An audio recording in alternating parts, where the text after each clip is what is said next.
Hey guys, it's Villain Fury, and we just had Agents of S.H.I.E.L.D. previewed officially. They didn't show the heroes. I mean, they showed who they are. It's Maria Hill and Nick Fury. I think most of us expected that. But they didn't show any of the player cards. They showed the villains, not the final one, but 4 of them. And that's what I'm going through in this video, talking about them in a very Villain Fury kind of analytical style. And I'm pretty excited to do that. The general theme is that the Agents of S.H.I.E.L.D. are, doing things behind the scenes against forces that are working behind the scenes. It's not flashy Avengers level battles. They are mostly fighting AIM, and it's pretty cool how they've done it. So let's start off with the first villain, who is maybe not who you'd expect. Black Widow is the first villain in the box, and that is kind of obvious when you see her hit points of 13 per player. It's very, very low, but there's a reason for that we'll get into. So her main mechanic is this forced interrupt. The rest of her stats aren't too important. So forced interrupt, when a character you control attacks Black Widow, remove 1 threat from the main scheme. Discard the top card of the encounter deck and resolve each preparation ability on that card. What that means is that whenever you or an ally damages her with an attack, then you have to discard the top card of the encounter deck. If it's a preparation card, something bad happens to you. It's really interesting because, when you're discarding, you're not always going to get a preparation card. It's very much a chance, a risk, and you can sort of weigh up how much it is worth that risk. But the most interesting part here is that there's a cost arrow. So when a character you control attacks, blah, blah, blah, remove 1 threat from the main scheme. Cost arrow, then discard and, look for preparation, etc.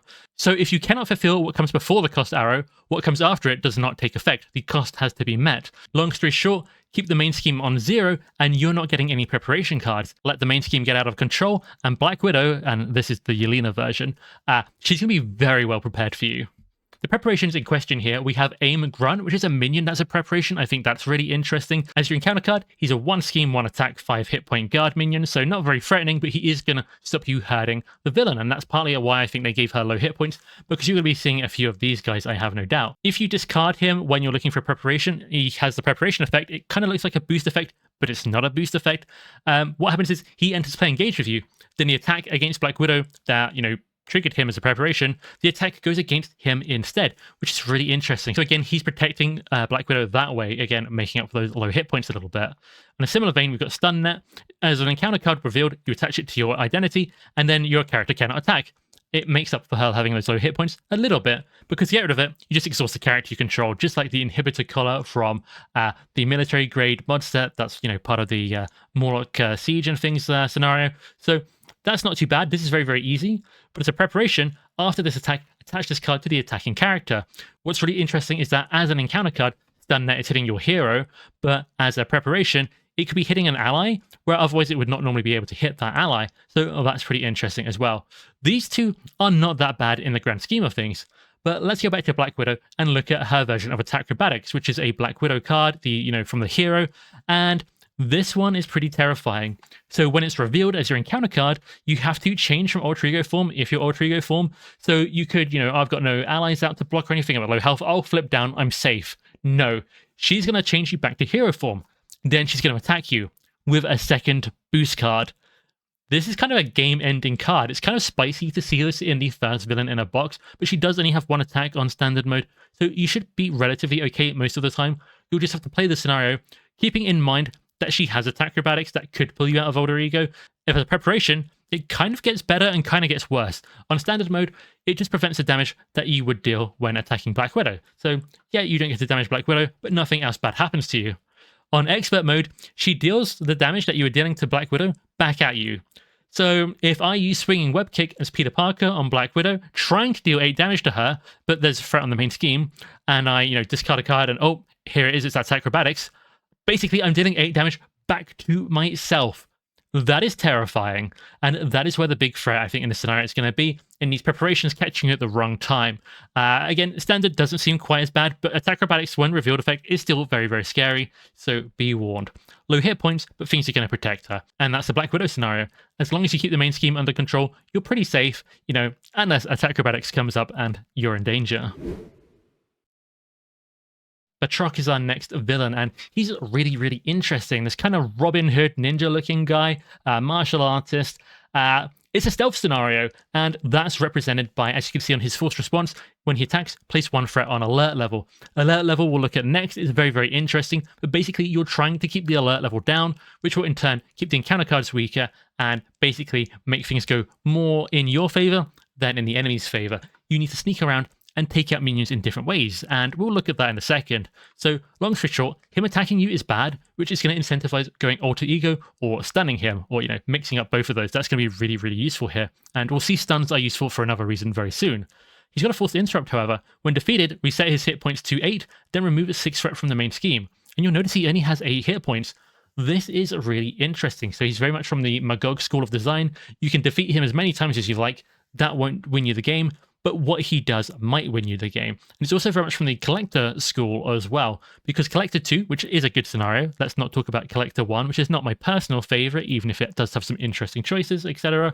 Batrock here cannot be defeated to win you the game. You have to defeat the main scheme. You have to basically get it down to 0, and once it's down to 0, the next main scheme comes in, and so on and so forth. I don't think we know exactly how many main schemes he has. I haven't counted all the numbers in the corners, but he's probably got 2 or 3 of them at the very least. And that's going to be really interesting, because they say in the article it is not only by going through the main schemes that you win, although it is partially. So you need to go through the main schemes to win, and you need to rescue a certain amount of captives. So let's have a look at this lady wielding a fire extinguisher, a powerful warrior indeed, and she has 1 1 attack, 5 hit points, and does not count against your ally limit. Very reminiscent of the Morlocks from Morlock Siege, who you also kind of have to, protect. It's kind of like rescuing. And you also have this hero action to remove 1 threat per person by exhausting them. That is probably going to be the most common use, I imagine, especially in multiplayer. What do you want? Fort for 1 with consequential damage, or remove 4 threat. It'd only be if you really had a desperately, bad side scheme that you, had to get rid of.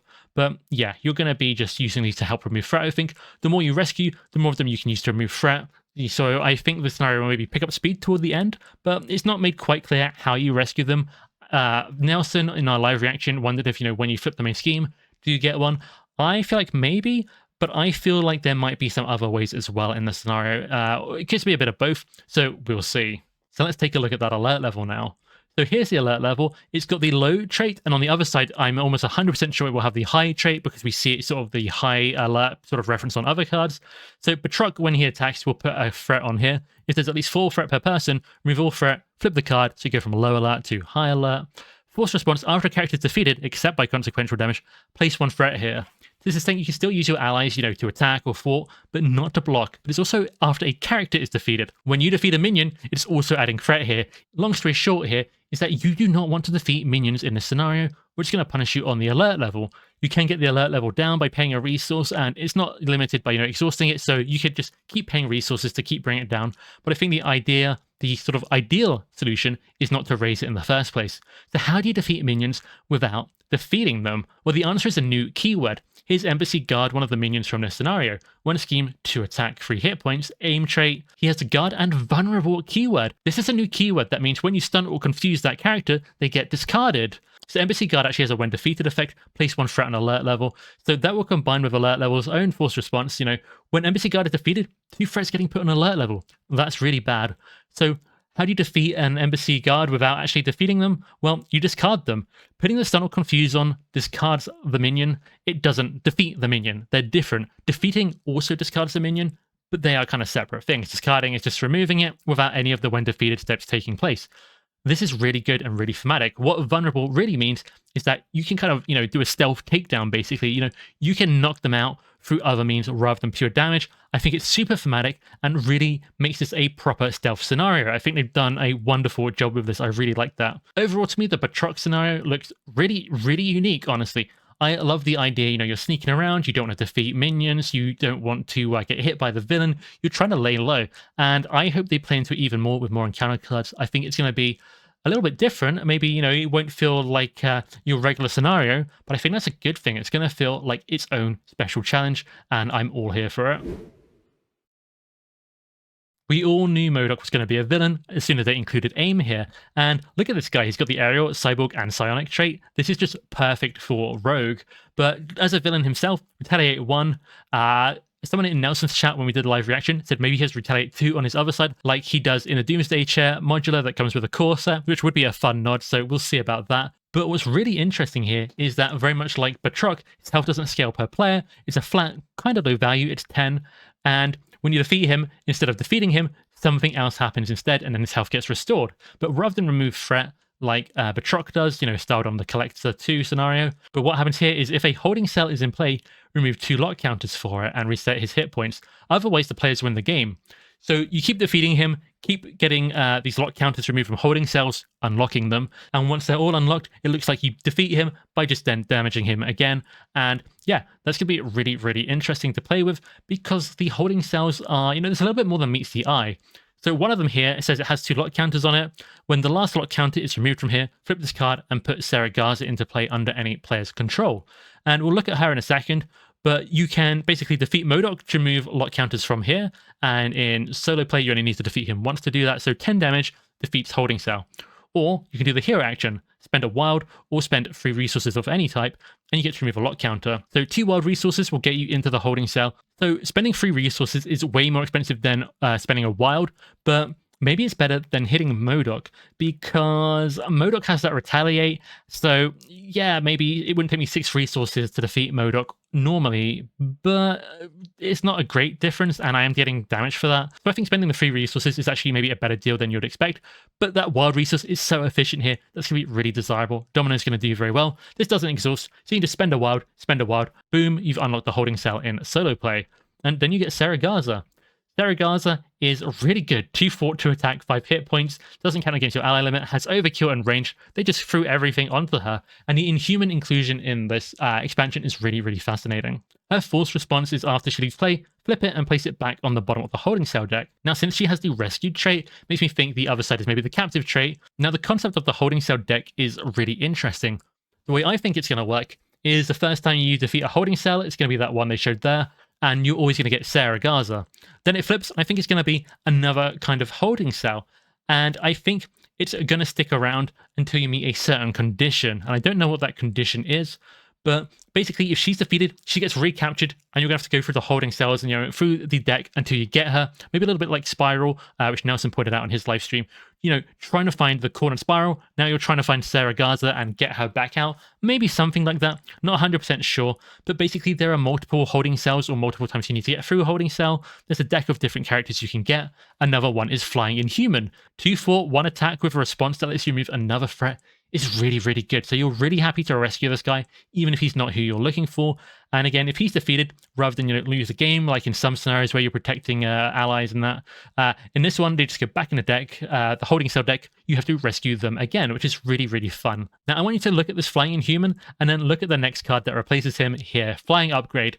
M.O.D.O.K is basically using the Inhumans to power up his Adaptoids, so Flying Upgrade is one of the ways he can do that. Then we've got the Adaptoid, 1 scheme, 1 attack, 5 hit points, and it's got this little reminder to check the environment for a modifier. So with Flying Upgrade out, this guy's actually 2 scheme, 5 attack, but has the insight keyword, and he's also got the aerial trait for whatever that might matter.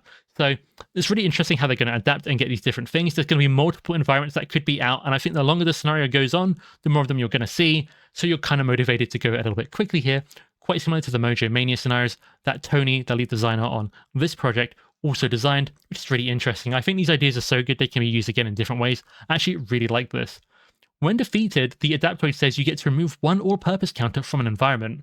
So the generic counters you use in Marvel Champions, the little green and blue ones that come in the core set, they're used for everything from like Energy Barrier to whatever else, Rocket's Pistol. That's what you get to remove from an environment.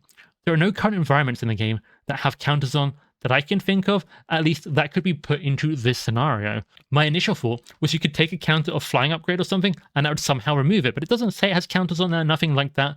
What this actually means is you can take a lock counter off the holding cells to unlock them. That's really good, but it also interacts with the campaign. The campaign has these environments that we'll get to in a bit, but they have these secret counters on them, and you can remove those with this as well, which is really fun. It's really elegant design. It works perfectly if this is a standalone scenario, but it has extra interaction if you're in a campaign. Really, really cool. The boost effect isn't too important. It's just going to keep the encounter deck topped up with boost icons and Adaptoids, because if this guy's your boost card, he goes back into the deck. So yeah, all in all, I think there's going to be quite a few Adaptoids here, at least probably 4, I'd imagine at the least, maybe 5, because it seems like the big threat is getting them upgraded, and you're going to be seeing them quite a bit with that boost effect, and it's going to be very, very scary. Overall, I think M.O.D.O.K looks really fun. Again, it's got a mandatory kind of ally. You're going to have to rescue those Inhumans and Sarah Garza. A little bit like, You've got the rescued captives. In the scenario before, there's two sort of rescue scenarios here, which I guess is quite fitting for spies, shield infiltrating. But I'm not a big fan of mandatory allies in scenarios because it messes with leadership builds in quite weird ways. It will either make them very overpowered or it'll break your special sort of trait locked bonuses, like, oh, all your allies need to be Avengers. Well, I'm forced to take this non-Avenger ally, and that's a little bit annoying. But on the whole, still very good. I think this unique way they work is still really exciting. It's going to feel different. The tempo, everything you need to do, it's hopefully going to stand out in a really good way. The last scenario they revealed is the Thunderbolts, and yeah, they're coming to arrest us. Things have gone a little bit wrong for us, and they're led by Citizen V. Well, that's kind of interesting because I've heard in the comics that Citizen V is Baron Zemo, but Citizen V is interesting here because it says he cannot be defeated unless there are at least one per person of Thunderbolt minions in the victory display, and he only has one villain stage. You have minions that basically serve as extra villains, and he's got this forced interrupt. When he activates against you, he won't if you're engaged with a Thunderbolt minion, and instead he'll heal. Normally, it's going to be the Thunderbolt minion that's basically activating, kind of acting as the villain until you get through it, because all the Thunderbolt minions gain guard, so you can't hit him while one of those Thunderbolt minions is engaged with you. Really, we need to look at some of the Thunderbolt minions before we can talk more about the scenario. Unfortunately, they didn't give us any sort of full screen images of the cards, but what we can see is this kind of like splash image of lots of different cards here, and we can see Radioactive Man is one of them, Mach 4 is one of them, Songbird, Moonstone, and we can actually read Radioactive Man and Mach 4's sort of abilities. 18 and 16 health respectively each, these are basically the first villain stage. In your multiplayer, it scales up per person because you've got multiple of them, and you cannot defeat Citizen V until enough of them have been all cleared up. And Radioactive Man is scary himself. The main thing is he's got villainous, and when he's activated, which could be a scheme or an attack, deal 1 damage to each character you control. This guy absolutely hates allies, so the leadership player won't want him engaged with them. If he happens to be engaged with them, he'll want somebody else to attack them in multiplayer and get him away from them so that little allies are fine. Mach 4 is villainous as well, but if a character doesn't have the aerial trait, they cannot make basic defenses against Mach 4's attacks. And that basically means, unless you have an aerial ally to jump block, unless you're an aerial character, you're just going to have to eat whatever damage he's throwing your way, which is pretty scary. And we start to see that Scenario 4 maybe looks a little bit tougher than the other scenarios in my opinion, and I think that's interesting. Songbird we can see has 0 scheme, 0 attack, but I'm pretty sure the words there say Songbird gets an additional boost cut, just like Claw, who's also sound-based, like I believe she is, which is a kind of a cool through line in the design. I think that's really cool. So a lot of interesting thought has gone into this. Radioactive Man, this is the 3rd time we've seen him in the game. He's Spectrum's nemesis and in the Masters of Evil set. I'm excited to fight these because you could have a different one with you each time in solo or different combinations in multiplayer, and they swap about a bit. We'll look at that in a second. But they have also teased that future Thunderbolt minion sort of modulars are coming, and you can use those with this scenario.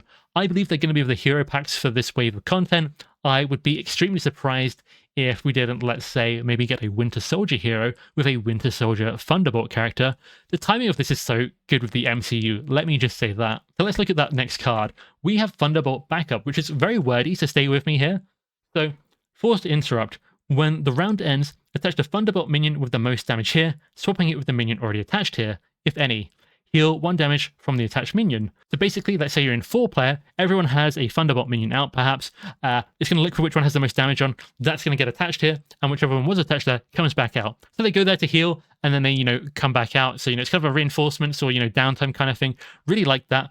On Expert Mode, they heal for double, and they get a tough status card, so that's a huge step up, and I think that's really exciting. I actually quite like that. So that's going to be very interesting. It's going to keep the Thunderbolt swapping in and out. It's going to give them a bit more of a fighting chance. It's going to make the scenario harder.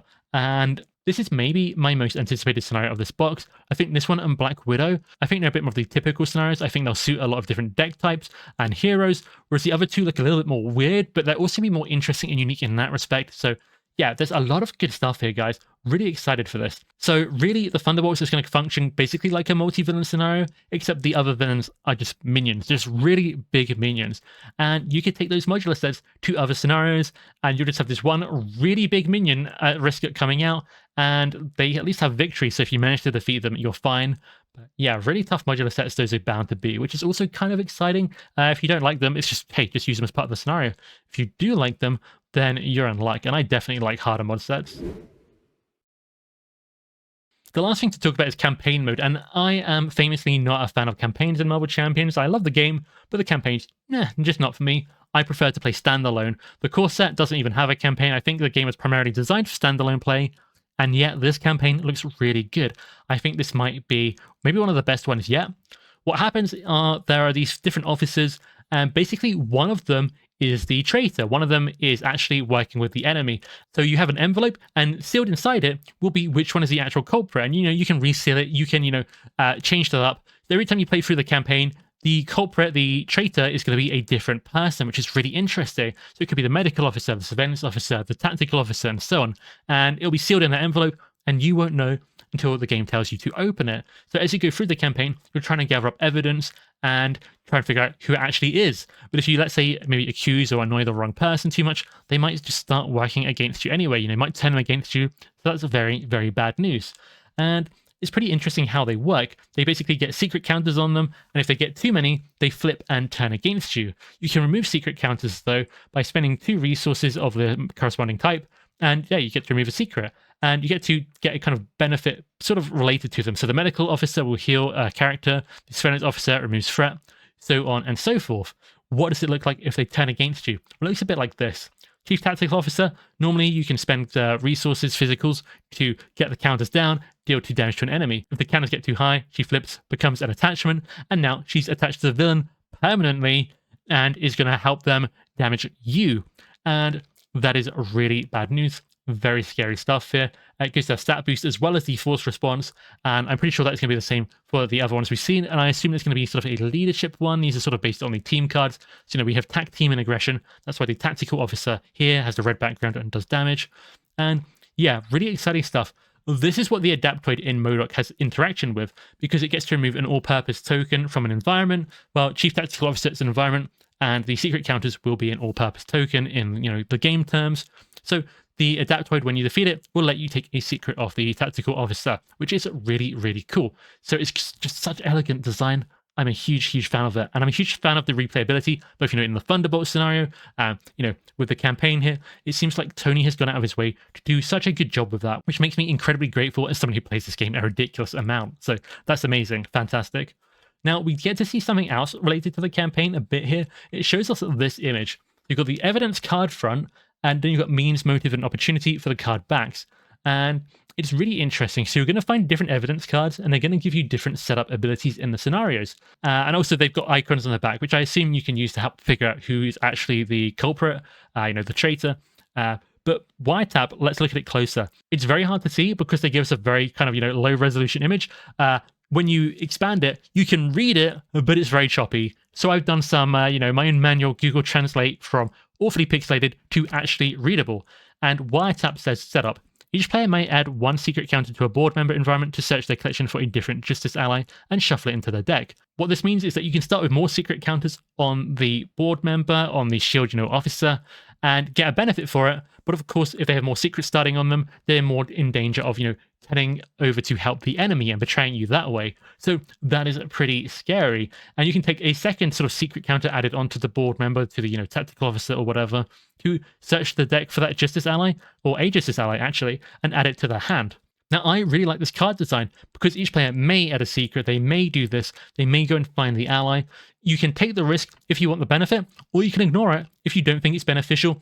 It's so much agency for the player that I really like it. And you can just do half of it, or the whole thing, or none of it. So it's 3 different variables here, on top of being able to add any Justice ally from your collection, which is, cross-aspect shenanigans and gives you choice in that regard. And you don't even have to find that ally for the, the second benefit. So it's just choice on choice on choice, which is, in a card game like this, absolutely perfect. So yeah, you have a campaign with repeatable outcomes, different interesting sort of steps through, interesting changing setup abilities. It looks like if they're all as good as this one, it's gonna be fantastic. Maybe I'm just gonna play this campaign on repeat. I don't know. I'm excited, guys.